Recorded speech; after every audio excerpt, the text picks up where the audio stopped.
There was a lot of screaming, a lot of hollering, a lot of commotion. The girl that was in the backseat was frantic. I needed to drop her off, let her out. I saw the cop getting out of his car, but you don't expect that cop to shoot you. My name's Jason Hildebrand. I'm 29. At the time of the chase, me and my girlfriend had lived together for 4 years. We were having problems in our relationship. Found out she was cheating on me with a coworker.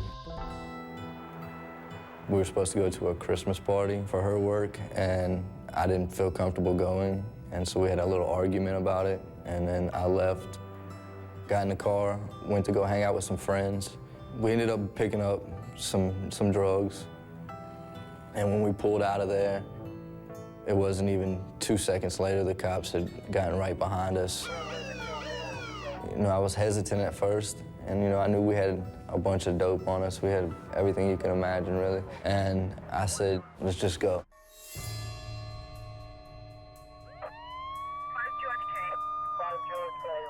Yeah, this is the first time that I've seen any of this footage at all.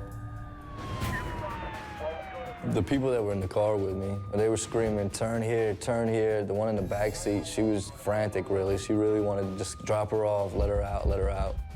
I saw a shoulder right there with some grass. I pulled over. They jumped out.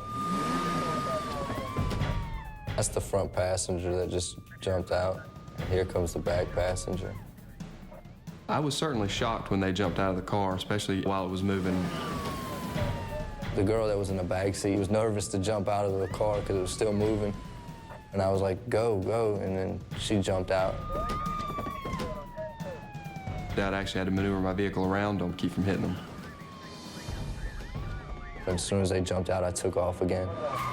I was scared, even more scared, not myself.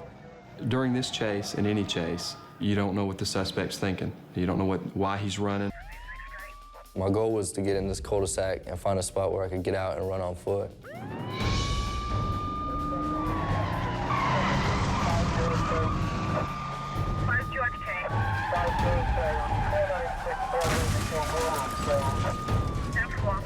One cop got behind me, and the other cop, he took off at a straight angle towards me.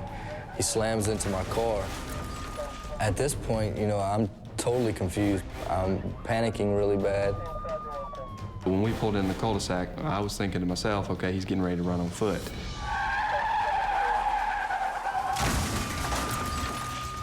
I didn't expect him to hit me like that, So when he slams into me, I got really nervous.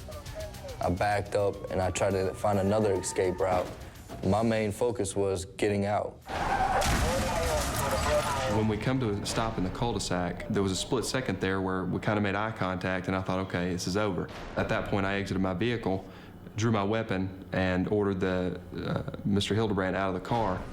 When I went to pull forward, I saw the cop getting out of his car, and he had his gun drawn. I wanted to go, and get away. It was just, a tremendous amount of panic going over me.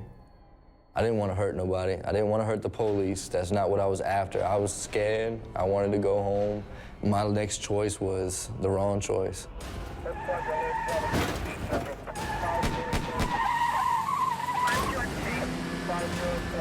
When he started traveling towards me, I had no choice but to fire my weapon and defend myself against the deadly force that was being brought against me.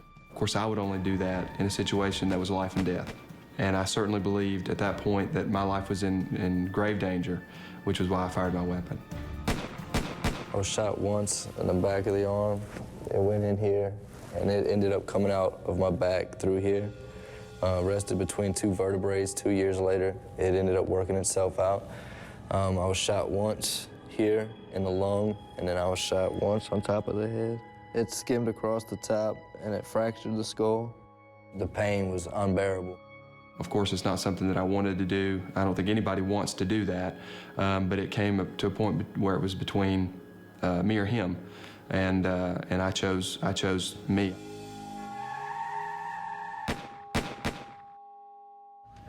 I was in a coma for 24 days. When I came out of the coma, I was kind of confused. I was in a lot of pain.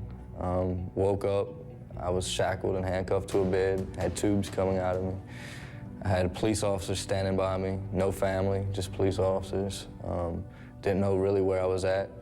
I asked him, I said, you know, did I kill somebody? You know, what happened? He was like, you know, you tried to run over a police officer and he ended up firing on you. It was something so simple that I could have pulled over for and I would have been already out of trouble.